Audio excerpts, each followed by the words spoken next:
Nagising ka na naman, bago ka makipag-usap kahit kanino, punta ka uli dun sa walang nakakakita sa'yo. Manalangin ka uli. Panginoon, salamat po.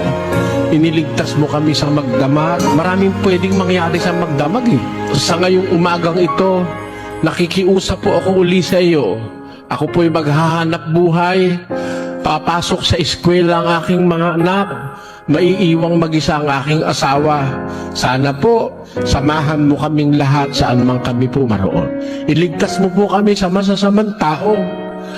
Iligtas mo kami sa mga panganib sa daan. Sana, loobin mo, Ama, makasumpong kami ng biyaya sa iyong paningin sa maghapong ito. Sana po kumita ako ng sapat para sa pagkain at pangangailangan ng aking mga anak. Salamat po ng marami sa iyo. Sa pangalan ng aming Panginoong Hesukristo. Amen. Umalis ka na sa bahay. Huwag ka nang mag-alala. Bahala ang Diyos sa pamilya mo at sa iyo.